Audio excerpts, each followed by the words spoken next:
Stephen Harper has had enough of Mark Carney claiming he's responsible for things he had nothing to do with. Hi, I'm Brian Lilley, political columnist for the Toronto Sun. Stephen Harper has written a scathing letter denouncing Mark Carney for trying to take credit for things done by a man who's now dead, the late Jim Flaherty, Stephen Harper's longest-serving finance minister, the man who really shepherded Canada through the 2008-2009 financial crisis, and a man whose work Carney has been trying to take credit for as he seeks to become Liberal leader and Prime Minister of Canada. This is not the first time that Carney's tried to take credit for things he didn't do. During the Liberal leadership debate, of course, he claimed to have helped Paul Martin balance the budget in the Chrétien Liberal government. Well, it was my privilege to work with Paul Martin when he balanced the books and kept the books balanced. And one of the lessons of that is the need for government to continue to focus on how effectively it is spending precious taxpayers' dollars. And of course, we know from his own resume that, well, Carney wasn't even in the country. He wasn't working for the federal government. In fact, he didn't join the finance department until 2004 when Paul Martin was already prime minister. It took his office 2 days to come up with the statement saying that, well, he enjoyed working with Paul Martin to keep budgets balanced. It was a ridiculous claim for Carney to have made. It's why there are all these memes going around the internet claiming that, well, Carney was the fifth Beatle, he was in the Supremes, that he helped Karl Marx write Das Kapital, that, job after job that Carney never did, including being the first astronaut, Canadian astronaut in space, all of these things. Ridiculous, just like Carney's claim.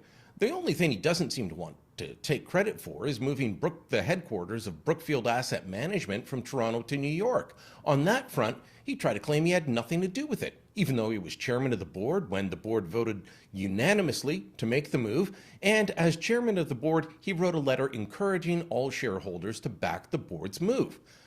Now he wants to say, well, that wasn't really him. They made the decision after he left. But the idea that he was somehow the savior of Canada's economy in the 2008-2009 financial crisis simply isn't true.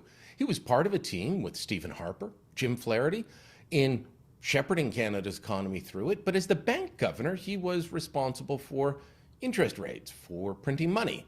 That's about it. And the heavy lifting was done by Stephen Harper and Jim Flaherty.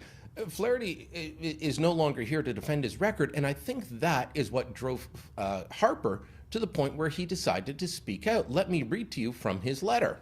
Harper writes, Carney's experience is not the day-to-day management of Canada's economy during the financial crisis. He goes on to say, I have listened with increasing disbelief to Mark Carney's attempts to take credit for things that he had little or nothing to do with back then. He has been doing this at the expense of the late Jim Flaherty, among the greatest finance ministers in Canada's history, who sadly is not here to defend his record. But let me be very clear.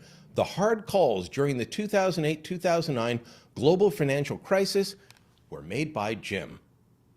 It wasn't Mark Carney that decided to bail out the auto companies to ensure that hundreds of thousands of jobs didn't flee the country as Joe Biden and Barack Obama tried to move the entire auto sector south unless Canada and the Ontario government ponied up money for the bailout. That wasn't Mark Carney. It wasn't Mark Carney that came up with the idea of putting in something like the home improvement tax credit, which saw billions of dollars spent in Canada as people got their homes remodeled or additions put on so that the money would come into the government coffers. The contractors had to declare the income, they had to pay the tax on it, and most of the products used in renovations are made in Canada. Mark Carney didn't come up with these ideas. That was Jim Flaherty. That was Stephen Harper. But Carney's trying to take credit for it. Of course, the guy in a recent appearance declared himself to be the equivalent of Churchill.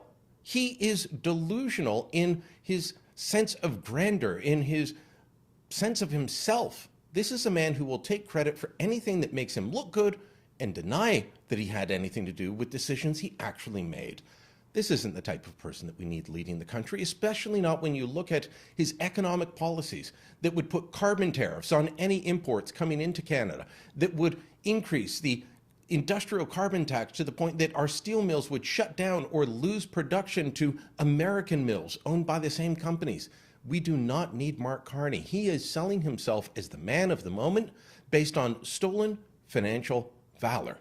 And that is not what Canada needs. Let me know what you think. Drop a comment down below. Share this on social media. And don't forget to subscribe to our channel.